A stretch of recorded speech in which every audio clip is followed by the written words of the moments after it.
Next on News Talk AM 1480 WLEA, the Newsmaker Show with Kevin Doran.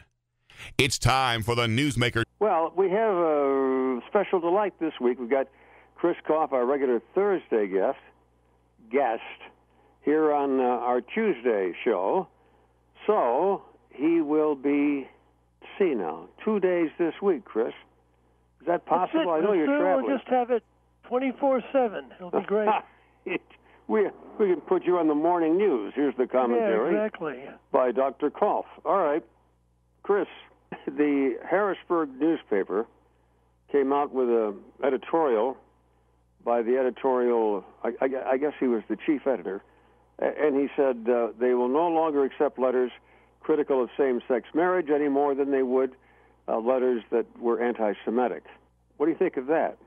Well, yeah, at this point it was also made by Alito and others, that the parallels being drawn make it impossible to preserve the freedom of speech and the political freedoms of traditional Americans, because the comparisons are all with Nazi Germany, segregation and slavery, et cetera, et cetera.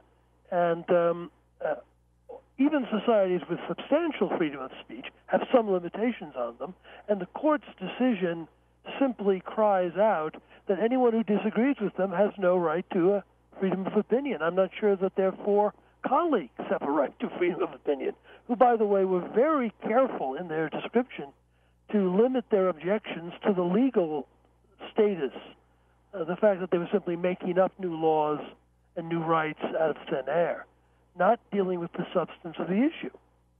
And it's very hard to talk about this issue without talking about the substance. But you only have a free country in which there's a substantial ability of a settled majority to have its opinions respected. And that is what has been taken away by the 5 members of the Supreme Court. And it's a very, very serious issue because we're not a free country anymore. A lot of people are saying, what's the response supposed to be? Rod Dreher, writing in Time magazine, also in the American Conservative, says it's time for Christians to find an area they can be safe in. He calls it the Benedict option, simply doing what the Amish did, more or less, and retreating from the culture and from the country that is so hostile to our way of life and our beliefs. That column by Rod Dreher, which again was on the Monday Drudge Report, may still be there. It merely says MAG, M-A-G, and you get a Time magazine article, folks, and I recommend you read it because he's not just giving his opinion, he's giving an opinion of the dissenting judges on the Supreme Court. Well, the Supreme Court's the last court in this country, the ones that rule. You ought to see what the guys, there are no gals, what Thomas, Scalia, Alito, and Roberts said about the majority ruling. And it means, according to Dreher, and according to those judges, dissenting judges, that religion will be the next area they attack. You think that's too far-fetched? I don't. I just want to see what you say. Well, after all, the 4 judges are the colleagues of the 5 judges who voted this thing in. So no one is in a better position to know what they wanted. Scalia's exact words were, quotes, a system of government that makes the people subordinate to a committee of 9 unelected lawyers does not deserve to be called a democracy, end quotes. And Rod Dreher responds to that, these are the words of revolution. It's one thing to say I disagree strongly with my opponent. It's another thing to say that he has overthrown the democracy and imposed another form of government. Because that is the basis for, it is up, according to the Declaration of Independence, it's up to the people to decide when the form of government should be changed. It's certainly not up to, it's technically a committee of 9 unelected lawyers, but it's 5 out of the 4. It's a bare majority. Well, I think the country will never quite be the same again. Is that overstating it? Well, our form of government has been overthrown and replaced by another one, and it's up to us to decide whether we want to restore our form of government. But there has to be found a way to break judicial tyranny, because this is clearly tyranny. This is not one of these things where I happen to disagree with the legal reasoning, or I'm not quite sure that they shouldn't have settled at a lower level. This is the overthrow of our form of government and its replacement by another form of government. And it's not even a very good form. I mean, Judge Scalia is very complimentary to his colleagues and calls them successful lawyers and all the rest. That simply isn't true, by the way. These are judges, for the most part, are not successful lawyers. Successful lawyers run firms and make millions of dollars. And people who become judges are almost never successful lawyers, though a few of them, like Judge Scalia, were successful law school teachers. That's true. I'm in favor of teachers, obviously. But these people were not at all especially successful lawyers. And their ability to argue is the mockery of the four people who wrote dissenting opinions is almost unceasing, because they're not legal statements. Kennedy began his defense of what he did by saying, I'm going to leave out a few of his ramblings, quote, the Constitution promises a liberty that includes specific rights that allow persons to define and express their identity, end quotes. Well, there's no identity mentioned in the Declaration of Independence or the Constitution. Defining your identity, this makes Bruce Jenner the symbol of the United States. Define your identity. Scalia refers to this as the mystical ramblings of the fortune cookie. He does write well, doesn't he, Scalia? He writes so well. He's smarter than the other ones. Let's be honest about it. He's very smart, and he had a great traditional education, including a lot of Latin. I want to get back on classical education. He's one of the great arguments for classical education. And unfortunately, Kennedy is a great example of what's happened to Catholic schooling since those days, in which they've just become a form of public school where you can pray. So well, friends, if you think that Chris is being a little bit too pessimistic, go read the dissenting opinions, because Scalia and other judges think that the country will never be the same again, and that religion will be the next area that they attack. I believe it's true in Canada already. A minister, a priest, cannot speak out against homosexuality, let alone same-sex marriage, without facing a prison term. That's right over the border. Yes, that's absolutely right. It's going to happen here now, according to many experts. So now the next question becomes, what can traditional Americans or Orthodox Christians do in the face of what may be the beginning of an official persecution? What can they do? Well, that's a really great question, and we've been running around talking about it furiously. Last week I was at a convention of classical Christian educators, Society for Classical Learning, and as soon as this decision came out, the lunch hour was more or less reconverted into a discussion, because these people are headmasters and teachers, for the most part, at private and parochial schools in the United States. And obviously the first brunt will come down on the public schools, but then they'll go looking for them. And they were taking very seriously what could be done legally to protect themselves from performing their mission, which is to teach a biblical Christianity with a classical education framework. And here we are told that biblical Christianity is illegal, and that people's right to define themselves takes precedence over the traditional foundation of our society for thousands of years. And this was what Alito brought up when they were asking the questions. We talk about, high cultures which have had a certain kind of marriage connected to it. And isn't it dangerous, aside from the legal status, to subvert fundamental institutions? And the response of the left, and here I do include the American conservative, who's Noah Millman published this, is, well, there are plenty of tribal societies where there are other forms of marriage than, just one man, one woman. So, I mean, what are we talking about? And you're going, well, see, we don't want a tribal society. We want our society. And it's not at all clear that our society can even survive if the institution of marriage is fundamentally subverted. Let's go back to the Benedict option.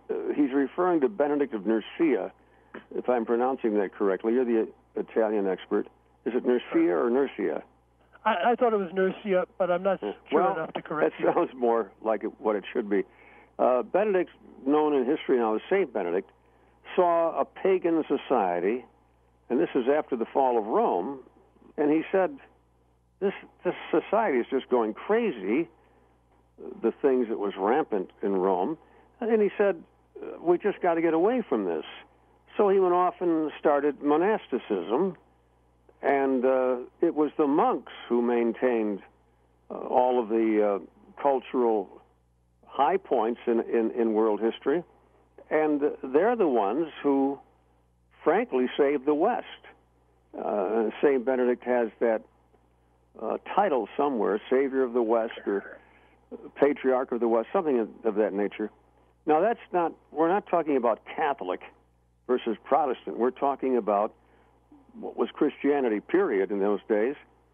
So I think those people who are talking about, and this is not the first time it's been brought up, the Benedict option are saying, hey, if you want to be a Christian in a pagan society, in fact, an anti-Christian society, you're going to have to form some kind of alliance with others of similar mind. And as you say, the Amish, they finally said, we're pulling out. These guys are so corrupt, we're pulling out. Is that how you see it? I think that's one of the options we need to take very seriously. By the way, the monks also were copying manuscripts, both Christian and pagan, and there are a number of important pagan authors who survived because of they are copying them down. So these guys were saving the best of ancient culture as a whole. Yeah, it may be that there is just no place for us in this society, and we need to find because they have to let us do this. We've allowed the Amish to do this, to simply step back and not participate in things they don't want to participate in as part of their religious freedom. And that may mean we no longer will, there's no point, at this point, voting Republican to have good appointees to the Supreme Court. Doesn't work. The worst decisions of this past week were written by Catholics who were appointed by Republican presidents to the Supreme Court. Yeah, sad. Roberts on Obamacare and Kennedy on homosexual unions. And we need to face the fact that the safest and best thing may be that they allow us to form our own Amish-like societies, educate our children, and preserve our way of life while the rest of the society goes through what it's going to go through. And remember, it wasn't only the sexual immorality of his society. There was also a lot of barbarian invasions and incursions, a lot of violence. The society lost its ability to protect itself. And that is something we also may be seeing with the collapse of our ability to control our borders, with the attacks on the police as the problem with our society. It's not at all unlikely that we'll see not only moral breakdown, but we'll also see actual physical inability to protect the citizens who will need to be protecting themselves. Well, we're going to take a little break here, and we'll be back with Dr. Chris Kopff. Dr. Kopff, professor at the University of Colorado in Boulder, and we'll be back in a moment.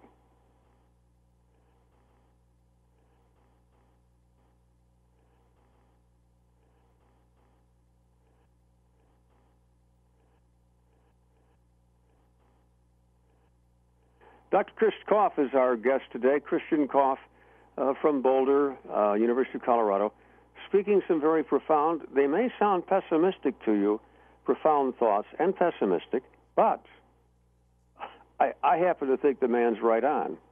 And if you don't think he's right on, go read the dissenting opinions of the Supreme Court.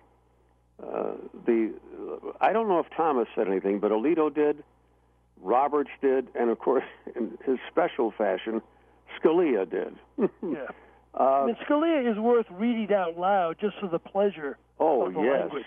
Of reading great prose, right? You have to wonder how these people get along. I know that Scalia plays bridge with Ginsburg. Yes. And you wonder what that table could be like. They're so totally different. And one is so much smarter than the other. So you just wonder. But I guess very bright people are able to do that. Ronald Reagan was a personal friend of Hubert Humphrey. They couldn't be more more opposed to each other politically, but they were friends. Well, Yes. Chris, what other issues do you see out there other than the Greek? You know, in Greece, Chris, you probably know. If I know it, you have to know it. People come along and say, the government comes along and says, Kopff, did you make any money last year? No, not really. Well, then you don't have to pay any taxes. Oh, I rather like that system, but it's got them into a lot of trouble. The honor system. Huh? The honor system. Yeah. Yes. and they wonder why they're in so much trouble. But there's something to be said for that. You know, imagine the IRS agent coming to the door and saying, did you make any money last year we could tax? Heck, no. All right. Have a nice day. Makes the whole thing much easier. And you remember, this is part of defining yourself. You remember that Mrs. Clinton told the press that she and her husband left the White House dead broke. Oh, yes. And they own several houses, and they Yeah. took their daughter to Oxford, and on and on. Yeah. But see, in her mind, she has a fundamental constitutional right just created by Justice Kennedy to define and express her identity. And her identity was that she was broke. I'm sure now by this time you've seen that picture of a dog, a small dog, and the caption is Bruce Jenner's cat. Have you seen that one? No, I've missed that. That's very good. It's been going around on Facebook. I don't happen to read Facebook, but some friends of mine told me. Well, friends, very good. let's see what else Chris has got on his mind. You take over, Professor. Oh, gosh. Okay, well, I will say, if from the point of view of the Benedict option, I've just spent the last couple of days through last Wednesday in Atlanta with classical Christian educators from all over America, especially the South and the Midwest, and it's just very striking how many good schools and committed teachers and wonderful students there are out there. They're in one sense a teeny minority, in terms of percentages, they're of course a teeny minority of all the kids going to school and all the schools in America.